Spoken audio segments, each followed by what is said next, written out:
வணக்கம். ஒரு நோய்க்கு மருந்து சொன்னாலே மகிழ்ச்சி அடையும் நாம், ஒரே மருந்தில் பல நோய்களுக்கு தீர்வு கிடைத்தால் எப்படி இருக்கும், அது போன்ற ஒரு மருந்தை தான் இப்பொழுது சொல்லப்போகிறேன். வெந்தயம் 250 கிராம், ஓமம் 100 கிராம், கருஞ்சீரகம் 50 கிராம். மேலே உள்ள 3 பொருட்களையும் சுத்தம் செய்து அதை தனித்தனியாக கருகாமல் வெறும் வாணலியில் வறுத்து தூள் செய்து ஒன்றாக கலந்து ஒரு கண்ணாடி குடுவையில் வைத்துக் கொள்ளுங்கள். இந்த கலவையை 1 ஸ்பூன் அளவு இரவு நேரத்தில் வெதுவெதுப்பான நீரில் உட்கொள்ள வேண்டும். இதை சாப்பிட்ட பின்பு எந்த உணவையும் சாப்பிடக்கூடாது. தினசரி இந்த கலவையை சாப்பிடுவதால் நம் உடலில் தேங்கியிருக்கும் அனைத்து நச்சு கழிவுகளும் மலம், சிறுநீர் மற்றும் வியர்வை மூலம் வெளியேற்றப்படுகிறது. 1. தேவையான கொழுப்பு எரிக்கப்பட்டு தேவையற்ற கொழுப்பு நீக்கப்படுகிறது. 2. இரத்தம் சுத்திகரிக்கப்பட்டு சீரான இரத்த ஓட்டத்தை ஏற்படுத்துகிறது. 3. இரத்த குழாய்களில் உள்ள அடைப்புகள் நீக்கப்படுகிறது.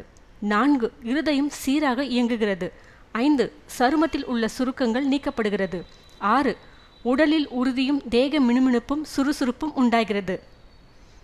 7. எலும்புகள் உறுதியடைந்து எலும்பு தேய்மானம் நீங்குகிறது. 8.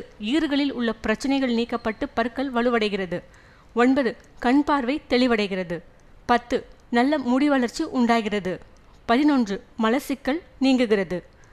12. நினைவாற்றல் மேம்படுகிறது. கேட்கும் திறன் அதிகரிக்கிறது. 13. பெண்கள் சம்பந்தப்பட்ட நோய்கள் நீங்குகிறது. 14. மருந்துகளின் பக்க விளைவுகள் நீக்கப்படுகிறது. 15. ஆண் பெண் சம்பந்தமான பாலியல் பலவீனங்கள் நீக்கப்படுகிறது. 16. நீரிழிவு நோய் பராமரிக்கப்படுகிறது. 17. இந்த கலவையை 2 மாதங்கள் தொடர்ந்து சாப்பிடும்போது நாட்பட்ட வியாதிகள் அனைத்தும் குறைகிறது. இந்த செய்தி உங்களுக்கு பிடித்திருந்தால் சப்ஸ்கிரைப் செய்து ஷேர் செய்யுங்கள். நன்றி, வணக்கம்.